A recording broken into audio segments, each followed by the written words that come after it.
पिछली कहानी में हमने देखा कि कैसे सियार को उसके बुरे कर्मों के कारण मृत्यु मिला था। आइए देखते हैं अच्छे कर्मों का परिणाम। बहुत समय पहले की बात है। एक राज्य में एक राजा का राज था। वह अक्सर सोचा करता था कि मैं राजा क्यों बना। एक दिन इस प्रश्न का उत्तर प्राप्त करने उसने अपने राज्य के बड़े बड़े ज्योतिषियों को आमंत्रित किया। ज्योतिषियों के दरबार में उपस्थित होने पर राजा ने यह प्रश्न उनके सामने रखा, जिस समय मेरा जन्म हुआ ठीक उसी समय कई अन्य लोगों का भी जन्म हुआ होगा। उन सब में मैं ही राजा क्यों बना? इस प्रश्न का उत्तर दरबार में उपस्थित कोई भी ज्योतिषी नहीं दे सका। एक बूढ़े ज्योतिषी ने राजा को सुझाया कि राज्य के बाहर स्थित वन में रहने वाले एक महात्मा कदाचित उसके प्रश्न का उत्तर दे सकें। राजा तुरंत उस महात्मा से मिलने वन की ओर निकल पड़ा। जब वह महात्मा के पास पहुंचा तो देखा कि वो अंगारे खा रहे हैं। राजा घोर आश्चर्य में पड़ गया, किंतु उस समय राजा की प्राथमिकता अपने प्रश्न का उत्तर प्राप्त करना था। इसलिए उसने इधर उधर की कोई बात किए बिना अपना प्रश्न महात्मा के सामने रख दिया। प्रश्न सुनकर महात्मा ने कहा, राजन, इस समय मैं भूख से बेहाल हूं। मैं तुम्हारे प्रश्न का उत्तर नहीं दे सकता। कुछ दूरी पर एक पहाड़ है, उसके ऊपर एक और महात्मा तुम्हें मिलेंगे। वे तुम्हारे प्रश्न का उत्तर दे देंगे। तुम उनसे जाकर मिलो। राजा बिना समय व्यर्थ किए पहाड़ पर पहुंचा।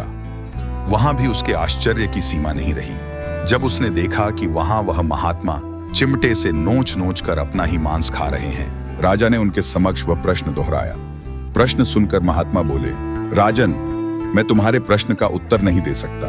मैं भूख से तड़प रहा हूं। इस पहाड़ के नीचे एक गांव है। वहां 5 वर्ष का एक बालक रहता है। वह कुछ ही देर में मरने वाला है। तुम उसकी मृत्यु पूर्व उससे अपने प्रश्न का उत्तर प्राप्त कर लो। राजा गांव में जाकर उस बालक से मिला। वह बालक मरने की कगार पर था। राजा का प्रश्न सुनकर वह हंसने लगा। एक मरते हुए बालक को हंसता देखकर राजा चकित रह गया, किंतु वह शांति से अपने पूछे गए प्रश्न के उत्तर की प्रतीक्षा करने लगा। बालक बोला, राजन, पिछले जन्म में मैं, तुम और वो 2 महात्मा जिनसे तुम पहले मिल चुके हो, हम भाई थे। एक दिन हम सभी भाई भोजन कर रहे थे कि एक साधु हमारे पास आकर भोजन मांगने लगा। सबसे बड़े भाई ने उससे कहा कि तुम्हें भोजन दे दूंगा तो क्या मैं अंगारे खाऊंगा, और आज वह अंगारे खा रहा है। दूसरे भाई ने कहा कि तुम्हें भोजन दे दूंगा तो क्या मैं अपना मांस नोच कर खाऊंगा, और आज वह अपना ही मांस नोच कर खा रहा है। साधु ने जब मुझसे भोजन मांगा तो मैंने कहा कि तुम्हें भोजन देकर क्या मैं भूखा मरूंगा, और आज मैं मरने की कगार पर हूं, किंतु तुमने दया दिखाते हुए उस साधु को अपना भोजन दे दिया। उस पुण्य का ही प्रताप है कि इस जन्म में तुम राजा बने। इतना कहकर बालक मृत्यु को प्राप्त हो गया। राजा को अपने प्रश्न का उत्तर मिल चुका था।